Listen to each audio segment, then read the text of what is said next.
Hello, everybody, and welcome to the Ask Joseph Land Show.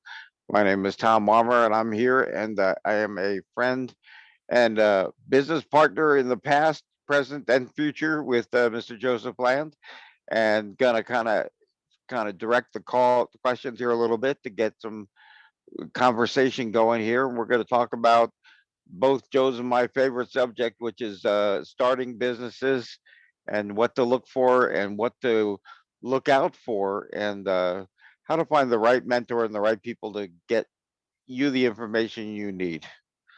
So, with that, we're going to start off with Joe. Joe, from back in his trucking days, we crossed paths only that I was in Florida and he was in Florida doing business at the same time, and I knew who his company was. And then we met up later on in life because I did a lot of work at some of the airports and stuff down here, and looked at using his company to ship some of the stuff that we were shipping to the airports when the construction was going on. So I was aware of his company. And then when I met him a little bit later on, it was great to kind of meet the man behind the company, because he was the big dog in town. I always tell people I was in where I was in Martin County, Florida. There were two manufacturers in Martin County, Florida. My company, which did lighting, and Grumman. So we were the second largest manufacturer in Martin County. We were the only other manufacturer in Martin County, so that made it easy to be number two. But Joe really was the big dog out there. But the thing that Joe and I have always gravitated towards each other is that he has the unique ability to be able to look at a company and the overall situation from an outside perspective, and understand what's going on. That's always been something that I have always admired in him, and it is something that I believe that I have a little bit of as well too, which is why I've always done well with organizing and putting together chambers and helping companies figure out how to get their customers and how to establish their businesses so it works better for them. So I'm just honored to be on here with someone like Joe, and I hope you guys understand who it is you're listening to and what you have your hands on here. Take advantage of it. It took me many years. I had to read books as my mentors because I couldn't find one. You've got one right here in front of you, so I would just encourage you to take advantage of it. Ask questions. Ask all the questions you can, because this is how you learn. Uh, because what I found is trial and error is the most expensive form of learning. So you're much better off to ask questions of somebody that's already made the mistake rather than go have to make the mistake yourself. So that's just my 2 cents. So Joe, what do you see as what business people need to focus on when they're first getting started? What is the number one thing that they need to think about? Well, I think thank you, Tom, for that, and thank you for your input, and thank you for your friendship all these years. And it's amazing to see how God brings people together and uses those friendships to make a difference. You certainly made a difference in my life, and I love you. And at some point in this conversation today, I want you to explain to everybody what you're doing with our dear friend David Bass, who is on as well in the NFT space. And I'm honored to be the spokesperson for what David's doing, and have a high degree of respect and admiration for him. He's a man after God's heart, and such a good man. And so I want you to speak a little bit about that, Tom, before we get through. But welcome everybody today to our show. And we're just getting some really good responses from everyone who are joining us and saying, gosh, that's exactly the encouragement I needed, to get my week started. And I had another, it's amazing in life. You encounter all kind of folks, and in business the same way, and you got to learn to deal with the different personalities. And so I had somebody ask me, he said, why in the world you do the call at 12 o'clock on Monday? And I said, you suggest another time? And he said, yeah. And I said, well, what other time would you suggest? And he said, such and such. I said, well, that might not be a good time for me. And and he said, Well, they won't work without you being on it. And I said, yeah, that's exactly right. And so we had a great conversation. I said, I just respect your opinion, but I know everybody takes a lunchtime at 12 o'clock Eastern Standard Time. And there are a lot of people that are listening to our show who are just on the phone, having their lunch, taking a break from work. And he said, you know what? That's a totally different perspective than I've ever thought about. And thank you for sharing that with me too. And so I know there's time in the day to be a part of something you want to be a part of. And I was listening to a sports announcer yesterday say, that people are having to decide where they spend their time today. There's so many things coming at us, so many podcasts, so many sporting events, so many things happening, kids with computer games and all. People are trying to decide where they're spending their money and their time. And it was a real dialogue about the NFL and the NBA having to reevaluate their brands and their program because it cost a lot of money to go to a game today. I remember baseball was my game. I remember going to a baseball game, and it didn't cost a lot to go. But when you think about going to a Major League Baseball game today and you have a couple of kids and a wife, and you got to have parking and tickets and hot dogs and, Cokes or whatever, it becomes very expensive. And so people are deciding where they spend their time and their money today based upon what attracts them and what encourages them. And so I'm honored to say to you today that when you come to our show, it doesn't cost you a nickel. I want to give you everything I know, and I want you to be blessed by it, and I want you to take it and encourage somebody else with it. And just send this show to somebody else and encourage them to get on it, because I know that God has blessed me. I've been able to build a $200 million company from scratch in the transportation sector, and a $140 million real estate company with a partner from scratch. And so I know what it takes to be successful when you start out a business. And it doesn't matter how big or how small your business is, the same principles apply. And so today at the end of the show, we're going to be talking about how to be mentally tough, how to be mentally strong. I remember when I was on scholarship in college, running wind sprints. And, you'd see guys getting tired and wanting to quit and this and that. And my mindset was, I can't quit because my father can't afford to pay for my education. I got to keep going. No matter how many times I throw up, how many times they tell us to go again, I got to keep going because I need to get my education paid for. And when you have that mindset in a business, doesn't matter what happens, I'm going to be mentally tough. I'm going to keep going because boom, I know the blessings there, if I keep going. And so I want to encourage you guys today that we're just honored Jennifer and I are honored to do this show. I put Jennifer on an airplane today, and she's headed to Dallas, Texas with one of our daughters to see 3 other daughters. And so she's excited about that. She's going to be there a week, and I'm babysitting while she's gone, our 1-year-old Yorkie teacup. So he's a male, so we're gonna have a big time. We might go to a ball game together or something while she's gone. Just teasing. But anyway, it's great to have you guys on the call, and I love you all, and I love what we're doing here. I have one of my old friends, real old friends from a long time ago, former music and ministry pastor, and he's a dear friend, Steve Jones. You'll see him on the call. Steve, if you'd like to say something later, I'd love to have you say hello to everybody. A man I greatly admire, he and his family up in New Jersey. And so great to have everybody on today. And so I'm just going to have a little fun. Jerry, how are you doing today? Jerry Llewellyn? Yes, sir. I'm doing great, Joseph. Really glad to be here. So Jerry is one of the 8 people that I mentor. He and Shane Forbes is on, one of the 8 that I mentor. And so you're going to hear from him. Jerry, why don't you tell people a little bit about what you do?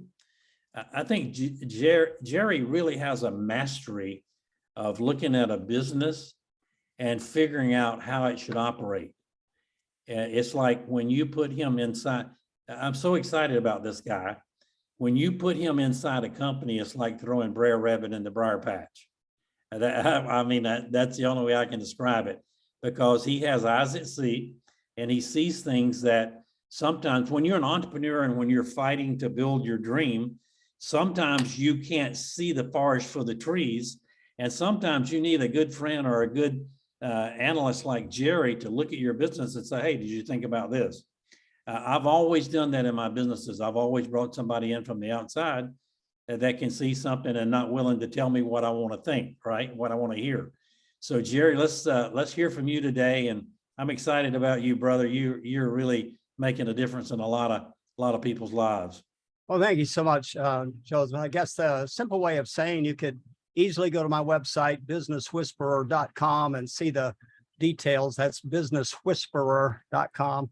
But the important thing is I go in and I'm looking for what's working and what's not working, and I ask questions. I really care about people. I want them to succeed. I want companies to build environments that they have a healthy and a prosperous and a vibrant culture that people can be happy working and be productive at their highest level. I want everybody to contribute at their highest contribution. And all of these things are just gifts to me that in the track record that I have in both corporate America and in private business consulting. But when I work with owners and their management teams, what I'm looking for is their leadership. Where is the leadership and what is missing there? Obviously, there's an old adage that you go in and you shoot the snakes first, so if there's snakes running around, that may be eating profit or maybe, eating the moral morale of the company. And sometimes it is moral. Other times it's just purely just people working together that don't have know how to face up to what needs to be done, and there's some lack of accountability. All the basic nuts and bolts that you know of as owners and entrepreneurs yourself that you have to do. The question is that being done throughout the company? And so what are the effects? So when you look at lack of profitability and all the other things that may be there, those are simply symptoms. So I'm going in to find the root cause of what's there. What's working and what's not working, and what's the root cause of why it's not working. And that's the essence of it. And I take about 180 different business variables that I'm looking for, but the truth of it is I'm looking for the big ones that action can be taken quickly to either turn companies around or head them move in the right direction. And then I just open up a toolbox of things that need to be done in order to take a person from where they are now to where they want to be. That's the simple structure, I think, of it.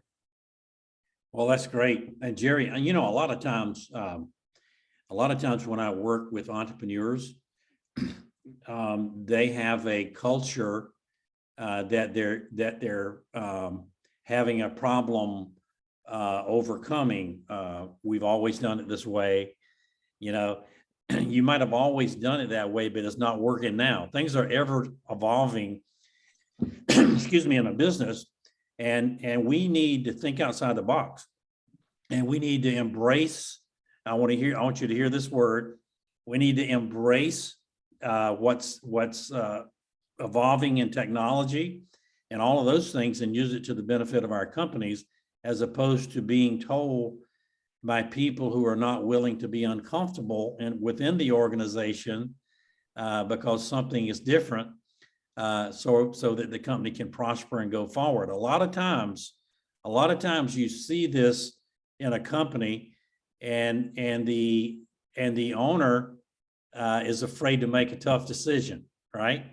And so what I do is I encourage them to make a tough decision. That doesn't mean getting rid of somebody, but saying, hey, what we used to do is not working. We're gonna embrace a new way of doing things, and here's why, and have the data to back it up. And that's what you do, Jerry, in such a powerful way. I love the name of your company, Business Whisperer, like a horse whisperer. My this- dad was a vet, just for you to know. He was an equine vet medicine. So I come to that title. Yeah. So yeah. I love that. And I think that's so powerful. And that so aptly describes what you do. And so Jerry, put your information down in the chat, please, so that if anybody needs consultation or help from someone like you, that they can contact you. I see the beautiful part about what we do here is there are people that contact me that have a business concept. You know, they don't have a business. Then there are people on this call right now that don't have a business at all, and they're not planning on having a business. They just want the encouragement from all of you and me, right? And so everybody's welcome here. And every Monday, send out messages, send out the link to people and say, join the call. You're going to be blessed by it. You're going to get encouraged if nothing else, all right? And I don't pretend to be some big time businessman. I just thank the Lord for his blessings, and anybody could have done what I did, you know, if they would have fought as hard as I fought, you know? And so success is available to everyone, and success is different for everyone. You know, my success is different from yours. And so just be who you are, who God created you to be, and be that light for people, to encourage people, because I want to keep saying to you guys, in this time, people need encouragement. Is that right, Gwen? Is that right? That's right. So I want to go. Now, you're going to hear from Gwen in just a minute. She's in Atlanta, and she has a real estate idea of helping people who are less fortunate. And I've been encouraging her to be patient and wait. And you're going to see some really good things from her. So this past week, I had Rachel Emhoff contact me. Rachel, it's great to have you on the call today. How are you doing? Thank you. I'm excited to be here. Yeah, this is a great day and I appreciate it. Good. Well, I had a very nice call with Rachel, and I'm going to call on Ryan as well, your partner. But Rachel and Ryan, you guys in the insurance business, right? That's right. Want to describe to people what you do a little bit? So currently what Ryan and I do are two different things in the insurance industry. I am an agency owner here in Florida, where I work to just mentor people and help them along with their insurance businesses. Ryan trains my insurance agency, as well as he's the director of communications for the IMO. That's an insurance marketing organization that I'm a part of with my agency. So he does a lot more than I do. Well, that's great, Ryan. It's great to have you. I wouldn't say that's true. She does a lot more than I do. It's just different work. She's always pretty busy. But yeah, I met Rachel about 6 months ago, and it's crazy how God brings people together at specific timings in your lives. And I feel what we have going, it kind of just meshed, and we got to communicating and helping each other in the insurance industry.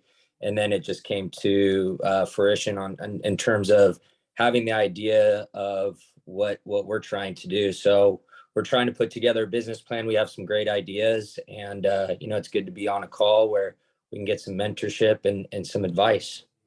Good.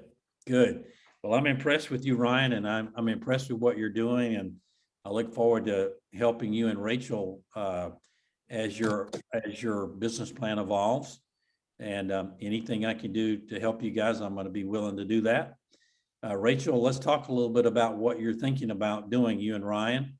I think it's so important because everybody on this call today has an idea, or they have something that they're being called to do, or they have something they're thinking about doing, or they, you know, may be inclined to do something because of what you're doing, you know? So Rachel, why don't you take it away and tell people about what you and I discussed this past week? Sure. And before I do that, I just want to tell every one of you on this call, don't close your mouth. Like, if you have the urge inside to say something, that's God pushing you along. So like, if I wouldn't have opened my mouth to Ryan and he wouldn't have opened his mouth to John, who's also on this call, we would not have had what we have in preparation today. So if you feel that urge, that is the urge to speak, and that should be spoken. So just don't hold yourself back. Your voice is there, and your voice is powerful if you allow it to be. But I mean, imagine a place where you can go off to, a place that has just beautiful cabins, rental units, a lake in the mountains, clean air where you can relax and unwind, surrounded by nature, pristine beauty, just drinking in the sun and breathing crisp, clean air, eating healthy food, raw food that's grown right there on that property. I mean, because our world, it's really crazy right now. I was telling Joseph a little bit about that. I am a country girl. And when I moved out here to Florida with my business partners in the insurance industry, they live about an hour from me. They're like, move to Jensen Beach. It's a small town. I move out here to Jensen Beach, you guys, which is probably the biggest location I've ever lived in. Like, I turn around and there's people everywhere. And Mr. Landy was laughing at me because he's like, that's small town. So just imagine like living, I can't imagine living in LA or Sacramento or something like that with people constantly around me. But it creates chronic stress, it creates pollution, it creates mental illness, it creates all kinds of things. People are having substance abuse issues, chronic disease, and these things aren't changing anytime soon. Our food system's broken. We have toxic food. I watch people out here catching local fish to sell to the local markets out here. There's a nuclear power plant that dumps all of their waste into the ocean, and then the fishermen sit right there and they catch all the fish, and then they turn them out to the local restaurants, and then all the exciting people eat that. So like, we're trying to create something new. I mean, we have the soil degradation. Our country's land is turning into deserts and desert-like climates. Our housing market's crazy. I know I'm dabbling into real estate a little bit, and a number of you are on there. So we have some crazy things going on with that. People are living on top of one another in housing situations where they're in, I don't know, 6, 8, 10 people in 2-bedroom apartments and things like that in some of the bigger cities, from what I understand and what I've actually worked with insurance. I just think there's too many people in our overpopulated areas. So, I mean, overall, our society just has not worked out as we envisioned it was going to. So we're just trying to find an affordable way to help people get out and enjoy the simplicities of life. So imagine, you guys, imagine a place where you can grow your own food. People have access to that. A place where people can come back to nature, where they can decompress, relax, heal, and just let go of the stress from daily living. Just a place where they can recharge and reset, where they can come to retreats for healing, physically, mentally, and spiritually, and address their chronic illness, their mental health, their substance abuse issues, and just make the world a better place. This is just something that we're looking to do to just help safely detox people from chemical substances if they need to, and just relearn a better way. So we're putting something together that'll do all of that, as well as have an educational center that provides knowledge on growing your own food in small spaces, creating a healthy emotional space and toxic environment, so that when these people go back home, they'll be able to create something that will give them that peace that they're finding in our location, or at least somewhat of that, just something close to that. Teaching them, you know, freedoms and rights, spiritual enlightenment, how to find gifts, and just so much more. So you're really helping people unwind and see things differently. This is a dream to really show people that we don't have the nutrients in our food that our forefathers had, you know, and here's how you can do that, right? And here's how you can change things in your life. And I'm just very impressed with that, and look forward to seeing your business plan on that. Yeah, we're just about done. We're just waiting on a couple of things from John for the substance abuse part. He just got off, but he is a master at that. He's been putting together clinics for quite a while. So we're having 3 separate sections. We're having that section, then we're having a middle section that will create the retreats and the food growing, so that we can share it with the tiny home community we're putting together, that will give us the community of like-minded people that want to live together and just grow. So we're having 3 different sections on everything that we're doing. Oh, that's great. That sounds good. I'm so proud of you, and I'm proud of you for thinking outside the box and doing something different. And, everybody's looking for something in this world today. And I applaud you for being forward thinking and putting things together that could bless others. That's really, really cool. And, I live in Charleston, South Carolina, but we also live in North Carolina. And Charleston is a lot more congested. I can really relate to what you're talking about. Now, I've lived in Charleston most of my life, and my good friend Ute Appleby's on here. She's one of the premier realtors in Charleston, South Carolina, or in the Southeast period. And we have seen Charleston change, from years and years, from 35, 40 years ago to where it is now. I mean, real estate's crazy, as you said. But traffic is crazy too. More and more people are moving here. And when I go back to North Carolina, to our home up there, it's not nearly as congested, as it is here. We don't have the 5 o'clock rush hour that we have here because of the great things that we have here, like Boeing and other big companies that have moved in that create jobs, but also creates traffic and a lot more things differently than we had before. But that's what I mean by things are ever evolving and you need to adapt to it. And what you're doing, Rachel, with Ryan, is you guys are planning to create an environment that helps people adapt and have something different. So I'm really proud of you. Thank you. You're an awesome lady and a great entrepreneur. Who else has an idea they'd like to talk to me today about? Hey, Joe, Yeah. how about talk a minute about perspective? Because as she's talking about the area that she's talking about, which is Martin County, I moved to Martin County where she is because it's the sailfish capital of the world. So I went there being a boy from Brooklyn to go to her area to unwind a little bit. And it just shows you the perspective difference of the same town, which is why I don't think people realize sometimes the skills that they have are unique. And it's usually unique a lot of times because of their perspective. Two people can be faced with the same situations and one can realize a potential where another one does not, just because of their perspective on things. That's exactly right. That's well said. Someone's perspective, like yours being from Brooklyn, would be a lot different than mine being from South Carolina. That's exactly right. Right. And both of us, and she's living in the same town that I lived in for 10 years. And I went to that town to relax. And she's there and said it was a little overwhelming. So it's just two completely different perspectives on the same town. So I mean, I loved walking in the downtown and going out fishing, so that was my fishing town. Things can change. That's so funny. I think that's why Change God in put 10 Ryan years. and I together, because he's from Las Vegas and I'm from small town USA. So we have those two different perspectives so that we can actually figure that out in a good manner. Yeah, that's great. That's great, Tom. Yeah. That's great. Ryan, it's great to have you back. Do you have anything you want to add to what Rachel has said?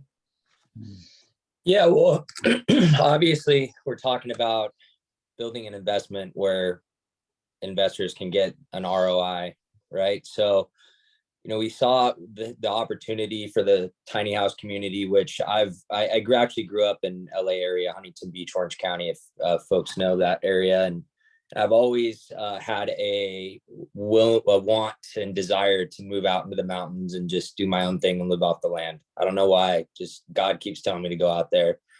And when Rach and I started speaking about doing this, tiny home community, we just realized it wasn't for the type of property we were looking to acquire. It really wasn't we needed something else that would be attractive towards investors, for investors. And then literally we got blessed with John, who's, been in sobriety and helped other sober living places for about 10 years. And he has some really good ideas that have already panned out. So having them both together, it really made sense, because on the investment portion side, everyone knows insurance companies, they really take care of the people that are trying to get sober, and they pay high dollar for that. And so if we're able to generate income on that end, we don't really need to have as much tiny homes in a community, and it could be a little more rural for people who actually want to spend the money and spend the time to come out. And then also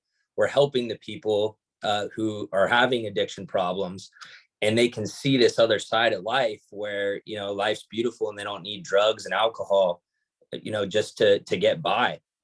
And then it can provide even a place for them to move and learn new habits of life. So it really just, it all came together really nicely. And then, now we're in this group, and this happened in a period of like 2 weeks. So we're just like, what is going on here? We just need to follow it and see what happens. Well, that's great. Well, thank you for that input, and love hearing more about this as this progresses for you guys. And thank you for being a part of the show today. Thank you. God bless you. I want to go to Miles out in Hawaii. Miles, how are you doing today? Doing great. What Rachel was saying, we moved out here 22 years ago to have vine ripened fruits and vegetables year round. And our Aloha Garden Sanctuary is, we grow a lot of our own food, and there's always avocados year round, oranges and bananas, and the list goes on quite a ways. And I can really feel for what she was saying.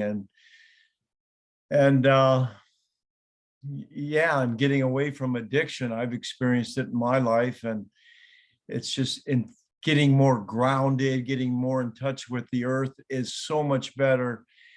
It is such an avenue to experience just pulling weeds, just connecting, just connecting with the ground, and wanting to be here. Not to be leaving off the planet, wanting to live, and being grateful and thankful is quite a blessing. And That's great. I've always been an entrepreneur in wellness technologies, so it's driven me, and I can really associate and align with what you're saying with helping to be more in communion with the earth and more in communion with God and nature. So there's been a lot of abuse, and it's good that you're putting attention and focus on that. And Miles, I know you're working on a new project, and so I like to give everybody an opportunity, excuse me, for people to contact them. So put your information down in the chat for me. Okay.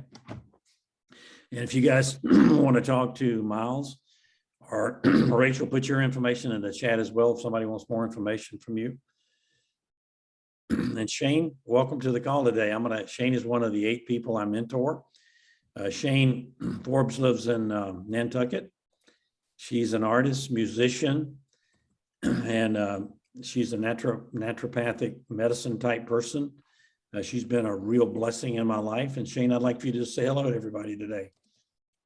Hi, everyone. It's so great to be on a call where we have a great variety of businesses, but also so much commonality in terms of health and lifestyle and de-stress and, just honoring our connection to the earth. And this is what I've been focused on for decades now too. And I have a practice called Try Wellness. It's try-wellness.com.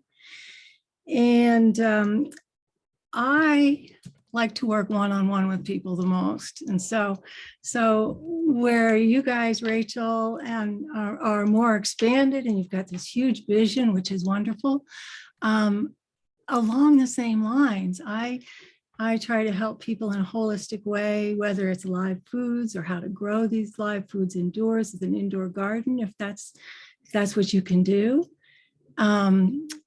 And also to get in touch with what are these things that are stressors in our lives. And to that end, I use various technologies like the Indigo biofeedback system. I also use radionics and hands-on. And so I've been seeing clients since the 1990s.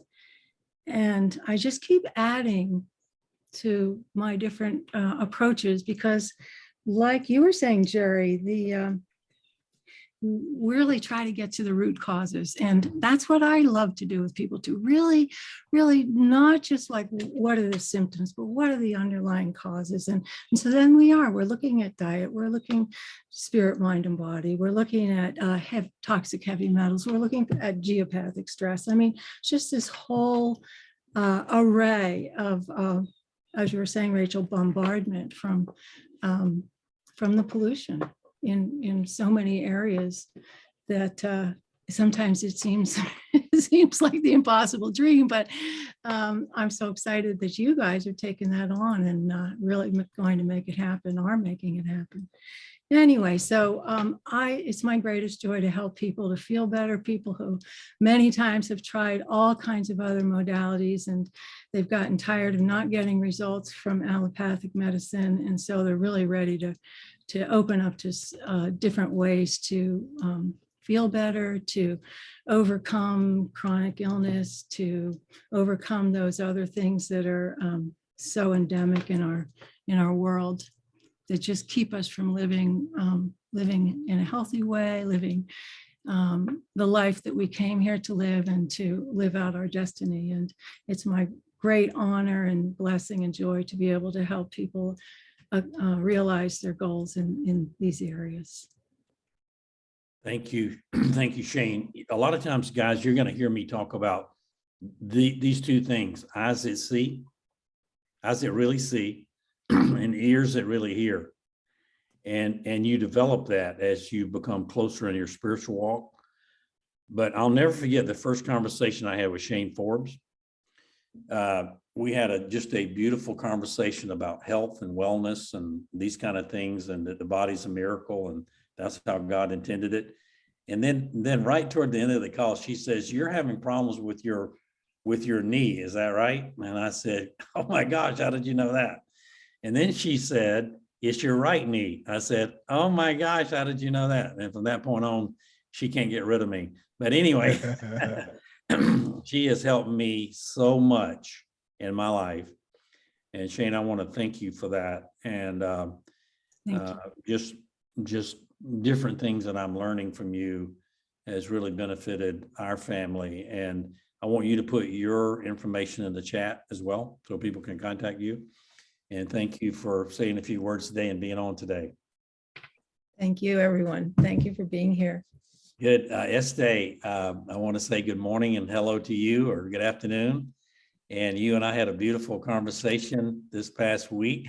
Hope you're doing well today. I am doing great. And thank you for your time last week. It really helped me. Good. Well, good. I'm glad. And God's got a great plan for you. And so thanks for joining me today. Well, thank you for having me. Good. Dawn, how are you today up in New York City? Or excuse me, Long Island. Long Island, yeah. I don't live in the city. Not a good place anymore. It's really too bad. But I'm doing well. It's a little rainy today, but the weather's been really, really beautiful. And I'm grateful to be here. Rachel and Ryan, I think that's awesome what you guys are doing. It made me think about Tai Chi Gong, which I am a serious student of. Just to keep in mind, places like that would do well having retreats of like a certified adept or instructor come for the weekend and help people with drug addictions and learn this phenomenal system that can transform your life. So I'm glad I got your information, because if you're ever looking for that, I'm being taught by one of the most wonderful master lamas in the world, and he is building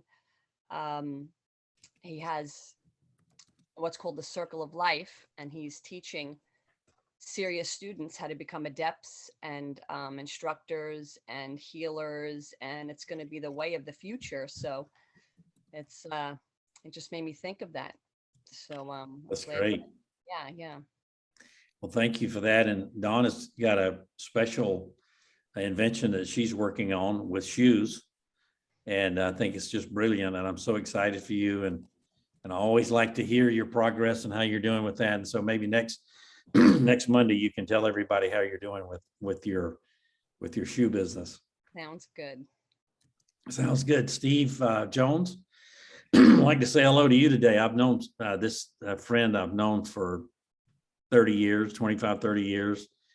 Such a great man, living now up in Maryland, I think. And Steve and his wife have been really good friends of ours for such a long time and has a beautiful family. So Steve, say hello to everybody and thank you for joining today. Oh, glad to be here. I'll tell you what, folks, like Joe said, I've known him for years. And the thing about him that I love so much is that he walks his talk. So, there's nothing but the genuine article there. My brother lives kind of in that area, in the low country there. He's in the holy city of Charleston. And my brother lives over on Wadlama Island, which is an area that we had hoped to do some short-term rental properties there, and they don't allow it. So that led us to come up with the idea we need to find some places where people can go, because people kind of want to isolate themselves, and I don't blame them in one way. They don't want their things to be over commercialized. So we started Clapper Rail Properties. The Clapper Rail is kind of a bird you don't see much in the marsh, but it is in the marsh, and it's kind of stealthy. So we're finding little tiny towns, and we're restoring some old cabins and trying to make things affordable for people to be able to go on vacation. So we've planned on doing just 2 of them a year. We just only want to do enough to live indoors and eat. But my wife is, I am a retired church choral director, and that's kind of like being in the 8-track tape business, that type of music just has kind of fallen out of favor. And like Joe said, you adapt or you die. And so as I worked on that, my wife worked on her career. She's a senior vice president for a very large and prosperous anesthesia firm. And so she's in charge of a lot of hospital anesthesiology throughout Maryland, but she's wanting to get out of that too. And, I love all these things. I think is what, Rachel was talking about, and, with regenerative agriculture, that's my passion. So you may have seen me going back to this little dog here. He's already 30 pounds and 13 weeks old. He's going to be about 120. He's going to be our cattle. He's going to guard our livestock. So, but now he's just kind of chewing on my foot and things like that.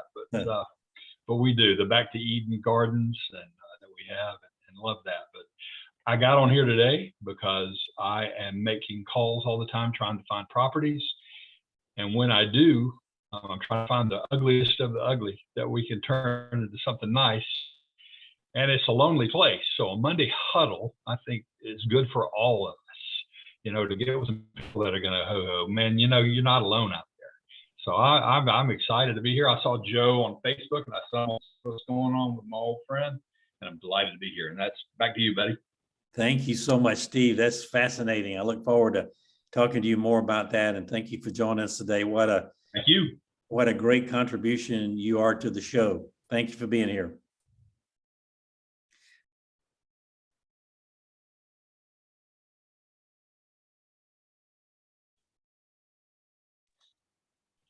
Joe, you're muted. Joe. Well, thank you, Steve. Did you hear what I said? Thank you, Steve. What a contribution you made to the show today. It's great to have you here, and really proud of what you're doing, and look forward to learning more. And God bless you, brother.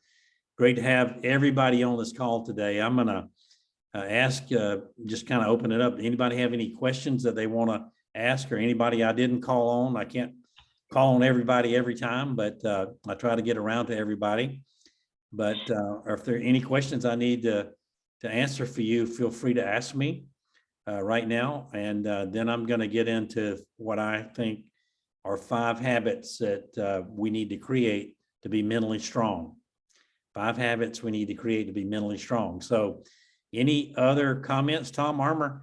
Why don't you talk just a moment about what you're doing in the NFT business with David Bass? Certainly, Joe. It's nice to be on the cutting edge. I like to look at the things and try to get on the front side of things that are happening, not things that have passed us by. I've gotten involved in a lot of things where I got in on the tail end as they were ending, and it's nice to be on the front edge. And David brought the NFT business to us and bringing us some ideas on what's going on in that marketplace. and looking at what's going on in the world, and things are changing to that. And what I've discovered and what I was already investigating when he came to us was where our world is going. I mean, I remember it changed my business when I got this fax machine. There was this thing we put on my counter that was bigger than my copy machine. And the only way Disney would do business with me is if I bought one of these fax machines so they could send me back and forth drawings so we could sign off on jobs and bill of ladings back and forth with them so we could have immediate communication. And I remember how drastic that was because before then, the only way you got some back and forth was dropping it off when you went by. And at the same time, fax machines were coming out. It was the same time that Federal Express was really just launching. And then I had this brick in my hand that was a cell phone. So we had all of these competing things that were all happening at the same time to be able to create instant communication. So you could no longer say, I'll send it to you, you'll have it in a week. You know, it was like, can you get that into my office in 10 minutes? It's like, what? What do you mean in 10 minutes? You know, so you couldn't work overnight to get stuff done or whatever. You had to perform immediately. So you had to change your whole thought process on dealing with your customers. And we didn't know which one was going to win out. And obviously a fax didn't work because another thing came along a couple of years later we weren't even thinking about, called emails, which made it cheaper, easier, and even better for communicating instantaneously. And now we do it here on this. Instead of having to sit in the boardroom, we can sit anywhere in the world and talk. So technology makes things easier. So with the technology of NFTs, it's going to create it so we can have unique objects or paperwork or songs or pictures or whatever Okay. you want that, you know, we have one of a kinds we can share with people. So we can share them anywhere. So Internet 2.0 helped us get where we can do commerce with each other. And 3.0 is going to make that commerce more user friendly, that we can operate online the same way we do in person. You can walk down the street of a metaverse and go into a building and go buy something and come out of that building and go into another one and go order some food or do whatever you want to do, just like a mall, but it's online now instead of going to a mall you physically go to. So it's going to be exciting about what's going on and in the marketplace. And those that figure it out are going to be the richest people in the future, because that's truly where people and commerce are going to be able to come together in a way that I don't think we can even understand right now. And I don't think I understand right now, or anybody else, even in the NFT business. I just know that that's the doorway to where it's going. So the more we can learn, the more we can grow in that area, the more we're going to be able to get a handle on where the business world is going. So make it easier for people, not harder for people. Thank you, Tom. Put your information in the chat as well so people can contact you and learn more about what it is you're doing. I want to go right now into the 5 habits that will help you become more mentally strong, not only in your daily existence, but also in your business, if you have a business. But these are things that I have kind of trained myself to do and learned the hard way. And so 5 habits that will help you become more mentally strong or mentally stronger in your life. Number 1, delay gratification. Have you ever seen anybody that they think they got some money coming in and they spend it before they get it, and then the money doesn't come in and they're in trouble? You ever seen anybody do that? I know someone like that. And me, I'm going to wait till I have it and it clears the bank before I try to spend it. All right. I'll tell you a story about Jennifer and me. We have a home in North Carolina. We're completely redoing it. And so we wanted to do the kitchen.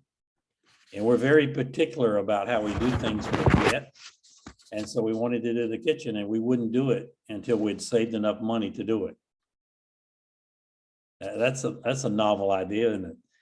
And so we kept praying about it, and we kept thinking about it, and we kept designing it.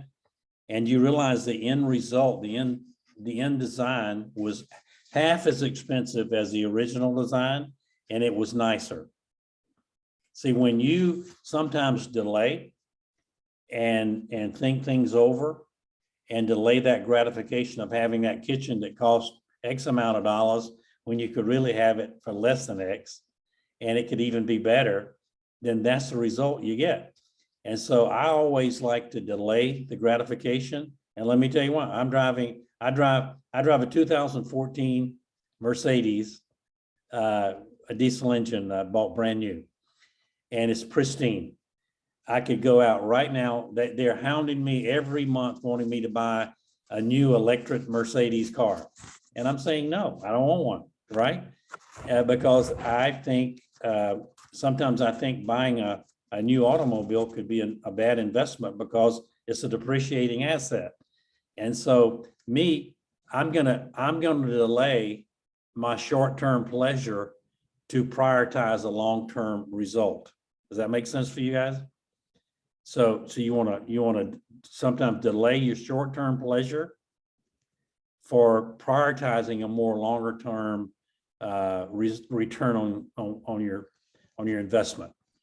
And it's so true. It's so true. Have you ever had buyer's remorse? Have you ever bought something, you know, you didn't practice delayed gratification, you bought it and you wish you didn't have it? I've been in that place, and it's not a fun place when the item costs a lot of money, right? And so practice delayed gratification and praying about when it is you need to make the investment that shows up your biggest return. Your investment is at its lowest point, and your return is at its greatest point. That's what I mean by delaying your gratification. The second thing that'll make you mentally tougher, and I go back to delayed gratification just for another moment. Man, when I delay getting something I really want, I determine after a while whether I really want it or not. Sometimes I can delay getting what I want, and I don't want it at all after a week or two of thinking about it. So think about that too. Number two, that'll help you be mentally tougher, is to show up on tough days. When you're having a tough day, show up anyway, right? Not every day playing baseball did I feel like playing. But man, when I showed up and did it anyway, and I performed at my highest level, sometimes I had my best production on the days I didn't want to show up, right? And so when you show up on a tough day, it builds your resilience. When you prioritize yourself, that you can improve to yourself, that you can show up on a tough day and still get it done, man, it just builds your confidence. It builds your resilience. Does that make sense to you guys? So show up on a tough day. When you don't feel like getting out of bed, get out of bed anyway and fight for your dream. When somebody tells you something that hurts your feelings, get up and fight anyway for your dream. And it doesn't matter. And so it's really important that the third thing I'm going to talk to you about is positive self-talk. Speak the positive to yourself. Tell yourself you're healthy. Tell yourself you're a winner. Tell yourself you're going to achieve your dream. Don't speak the negative over yourself. Well, I'm, you know, you might can do it, but I've never had anything good happen for me. That's exactly what you're going to get, right? So, hey, man, I'm a winner. I'm fighting for my dream. I'm going to bless my family. I'm going to do the great things that God has in store for me. Be your biggest supporter in your life. You know, I wake up in the mirror and brush my teeth and I'm saying, hey, man, you're a winner. God created you to do something great today. I'm going to get it done, right? And I might not have had enough sleep. I might not feel that great, but I'm speaking it already, and I'm going to make it happen. So speak the positive over yourself. Here's the fourth thing I want to talk to you about creating a strong mental attitude, a strong mental approach to doing what it is you want to get done, is don't dwell on things. And let me give you an example. Have you ever really had anything on your mind and you're walking around doing other things and you forget what you're doing because that other thing is dwelling so heavily on your mind that you really can't focus on what you're doing? Does anybody, be honest, has anybody ever had that happen? Exactly. And so when you can train yourself that that whatever the issue is that has drawn your attention, then you can allow that not to dominate your mind. Man, you're gonna be mentally tough. And that's what I've really trained myself. If one of our children is having a problem or something's going on in our family or some of that distracting, or a wire didn't get done to one of my vendors or something didn't happen, then I remove that from my thought. I think about it, I remove it from my thought process, and I focus on game on what I got to get done today. I'll give you an example. I probably shouldn't tell you this, but I'm going to tell you anyway. I had a bank send $250,000 to the wrong person on Friday. Listen to this. On Friday, and I just laughed about it because the person they sent it to was me. They sent me the money, right? And so what I did is I called out the bank and I said, y'all missing any money? Early this morning at 9 o'clock. And they said, what do you mean? I said, you wired me $250,000 instead of sending it to my vendor. I said, they're looking for their money. Oh, you wouldn't have believed how apologetic they were. And I said, hey man, things happen, not a big problem. I said, I'm glad I got the money again. I'm sending it again.